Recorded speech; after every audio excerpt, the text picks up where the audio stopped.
ভিডিওটা ডিসেম্বরের 16 তারিখের আগের, মেবি সেদিন 15 তারিখ ছিল।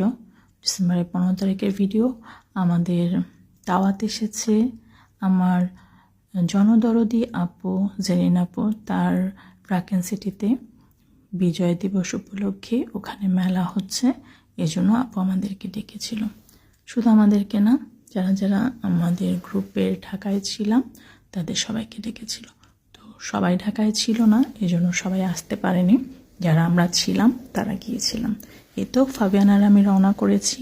আমরা রাকেন সিটির কাছাকাছি, অলমোস্ট আপনাদের সাথে কথা বলতে বলতে এখন রাকেন সিটির কেটে চলে এসেছি। রাকেন সিটির ভিতরে যাচ্ছি। আপনাদেরকে রাকেন সিটিটা একটু দেখিয়ে ফেলি। রাকেন সিটির এই বড় বড় বিল্ডিংগুলোর এখানে আসলে আমার ভালোই লাগে, কারণ অনেক খোলামেলা পরিবেশ আমার সবসময়ই খুব ভালো লাগে। আর বিল্ডিংয়ের ভিতরের যে দুটো বাসায় আমার বেশিরভাগ যাওয়া হয়, আনাসদের বাসা এবং জেরিনাপুর বাসা, মানে দিনিকদের বাসা, বেশ খোলামেলা। এই তো মেলা যে ছিল সেটাও আপনাদেরকে দেখিয়ে দিলাম।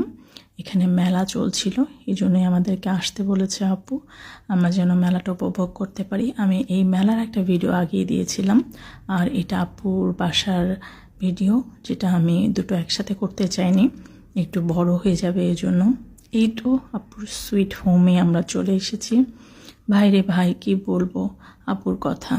যেমন মানুষটা জনদরদি, ঠিক সেরকম তার বাড়িঘর। তার বাড়ির প্রত্যেকটা কর্নার আপনাদেরকে দেখানোর চেষ্টা করছি। দেখলেই বুঝতে পারবেন যে আমি আসলে শুধু শুধু বলছি না। এত সুন্দর করে সব কিছু সাজিয়েছে, গুছিয়েছে। আমি আগেও এসেছি, এখানকার অনেক ভিডিও আপনাদের সাথে আমার আছে, বিশেষ করে আপুর ব্যালকনির ভিডিও। প্রত্যেকটা কর্নার এত সুন্দর করে সাজানো, গোছানো, ম্যাচিং করা, বসে থাকলে চোখ জুড়িয়ে যায়। আমি বসে বসে যে কোনো একটা কিছুর ভিডিও করে ফেলি। আমার আপুর বাসায় আসলে মনে হয় সেখানে আমি কিছুই না। আমার এত ভালো লাগে, বসে থাকতেও ভালো লাগে, সবাই গল্প করে তাদেরকে শুনতেও ভালো লাগে। প্রত্যেকটা জিনিসকে আমি ফলো করি। ওয়ালের যে ড্রয়িংগুলো দেখছেন তার মেয়ের একা, সেখানে একটা ড্রয়িং কিন্তু আমার ছেলে ফাবিয়ানেরও আছে। যাই হোক, এই যে আপুর বেলকনি, যেখানকার ভিডিও আপনাদের সাথে আমি বেশ কয়েকবার শেয়ার করেছি, আমার মনে হয় আমার এত ভালো লাগে এই বেলকনিটা। সবচেয়ে ভালো লাগে এই বসার জায়গাটা। আপনারা দেখুন কি সুন্দর একটা বসার জায়গা। আমি শুধু কিন্তু গল্প করছি না, আমার সত্যিই ভালো লাগে। আর গুণের কথা কি বলবো, এই যে দেখছেন, রুমের ভিডিও করতাম না, কেন করছি জানেন? এই যে পর্দা দেখছেন, এই যে বেডশিট দেখছেন, এগুলো আপুর নিজের হাতে করা। মানুষের এত গুণ যে আমি সেখানে আসলে কিছুই না। এই যে তার মেয়ের রুম, সব কিছু তার হাতে করা।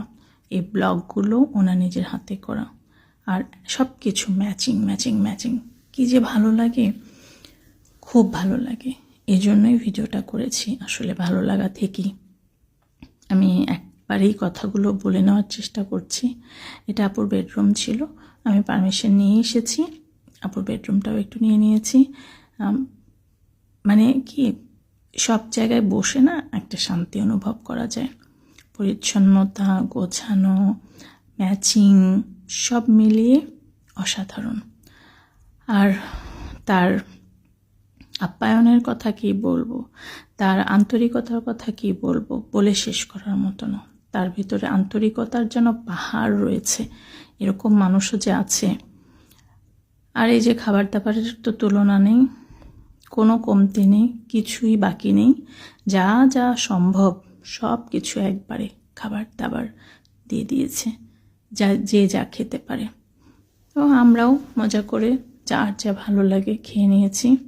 এবার ওগুলো নাস্তা পানি খাওয়ার পরে আবার এগুলো বিরিয়ানি খাও, কি বলবো, মাংস খাও, সব কিছু যে কত মজা হয়েছে বলার বাহিরে।